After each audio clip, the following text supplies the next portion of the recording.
He is the current Olympic champion. He is also the current world champion and also India's #1 hope to land them that golden medal even at Paris 2024, just as he did in Tokyo 2020. But in this particular video, we're going to examine Neeraj Chopra's chances. We're going to take a closer look as to where he now stands 3 years after he won that Olympic gold in comparison to his closest competitors.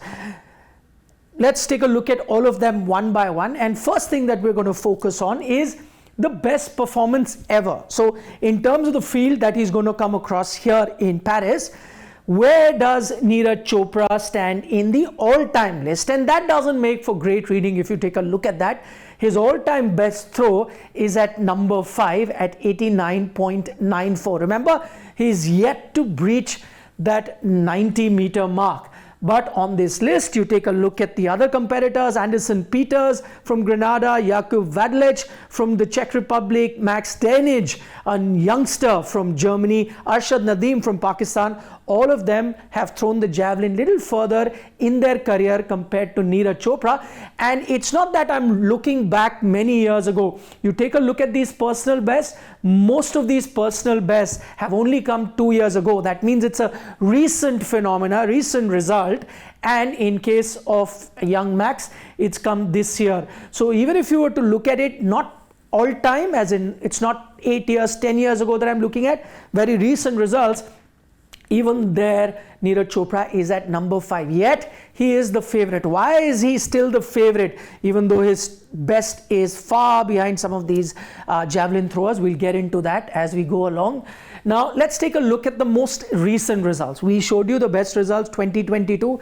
That's the year where everyone seems to have had their best performance. But if you just look at this season, this year itself, there Neeraj Chopra makes a slight improvement from 5th, moves to number 4. But I must warn you, you see this young kid here, Max Denij. He comes from Germany. He threw 90.20, but that for many experts was a freak throw. Ever since that, he's participated in a few more meets this year, but his range has been somewhere between 78 meters to 82 meters, far beyond the 90 that he achieved. So nowhere even close to the best. So that probably you can look at as a freak result. But these are more consistent results that you've seen. Jakub Vadlec and Julian Weber, consistent competitors to Neeraj Chopra. But I must add, and also Anderson Peters, but must add, because we're looking at 2024, it's not been Neeraj Chopra's best years because he's not participated firstly in a lot of tournaments. Also, he had a thigh injury, which is why he was skipping a lot of tournaments. So probably why you've not seen the best of him. And even though he comes in at number 4 in this list, still is the favorite to win gold. Why? Why do I say that? Let's move forward. We'll find out. Last meeting, I spoke about those 2-3 competitors that are very close to him. Last meeting in May 2024, that was in Doha, where all of them competed together. And on that occasion, Neeraj Chopra finished 2nd. Jakub Vadlec at 88.38 was number 1. But see the gap, 88.36. So that is just a 2-centimeter gap between Neeraj and Jakub, and that is almost negligible, a hair's breadth you can actually call. But you see the position at number 3, Anderson Peters, a full 2 meters, almost 1.5 meters. So that's still a fair amount of distance here. So close. So nothing much to actually choose between Neeraj and Jakub. And I think this is a more clearer interpretation. You saw the overall best performances, season's best performances, and why that's never a good yardstick to really compare javelin throwers, because you don't know where a particular javelin thrower got his best. The wind could be assisting him, the temperature could be different, how high up you are, in terms of sea level, and that really makes an effect also in terms of, if the air is thin, the javelin travels a little further. So all these things taken into consideration. So in isolation, if the conditions are favoring you, you can have your best throw, but then somebody else, he's got a best throw which is much lower than you, but probably he's been throwing in conditions that are tougher. So I think the best judge then to see where the competition is when they compete together. And in that sense, instead of looking at season's best, all-time best, I think this is a clearer representation. And this tells you how close the gap is to the top. Neeraj and Jakub Vadlic almost in a dead heat. But as we go along, you'll find out why, despite this dead heat, many are picking Neeraj for the gold. Why is that? Let's take a look at head-to-head. Here, those factors of conditions then are neutralized. You're competing in the same conditions. I've only taken from Tokyo Olympics because remember, these two may have come up against each other before Tokyo, but remember, before Tokyo, Neeraj probably wasn't at his best. He was still a junior level athlete. Since Tokyo, where he's really graduated to the top level, so taking head to head between different javelin throwers in same conditions against each other, and look at that head to head record, 10-3 in favor of Neeraj Chopra. Only disclaimer, and I've got an asterisk there, and which is why it makes for a very exciting contest. Last 3 meetings when they've come up against each other, Vadlic has been ahead of Neeraj Chopra. So that makes things interesting, which is why it's a very close call for the gold medal between these two. What about the other competitors that we were talking about?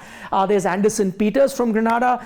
He's also one of those top competitors. But look at the head-to-head here. Once again, overwhelmingly in favor of Neeraj Chopra. We are seeing from Tokyo Olympics to now in the last 3 years, 9-2. And last 7 occasions have been won by Neeraj Chopra. So even in terms of overall form, in terms of recent form, all of those parameters, Neeraj Chopra head and shoulders above and Anderson Peters. And the third competitor is Weber, and let's take a look at how they stack up. It's 9-0. So you look at it, overall record, you see recent records, anything that you were to consider, Neeraj Chopra is clearly ahead. Arshad Nadeem, the Pakistan javelin thrower, is also in contention, but more than Arshad, it is Weber as well as Vadlic that could be those close competitors that Neeraj may have to come up against. Remember, in the World Championship, Arshad did finish second,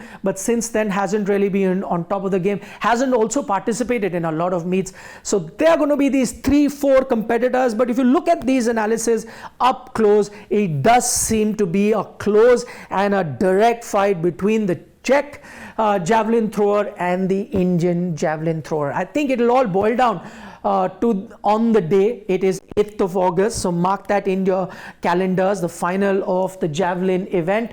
And if one thing that you know about Neeraj Chopra is that when it comes to crunch situation, when it comes to the big occasion, he always stands up and deliver. And maybe because of him handling the pressure the way he does, maybe he's been given that slight edge over Jakub Vadlic as well, even though at the moment in terms of performance, it's a very close call between the two of them. What do you think are Neeraj's chances? Do let us know in the comment section. Give us a like if you enjoy our content. Here's a reminder, we'll be live in Paris Ground Zero, bringing you all the latest updates, interviews and stories from Olympic Games 2024. But for that, if you want to enjoy our content, need to press the bell icon and subscribe to Sports Today. Nikhil Nas signing off.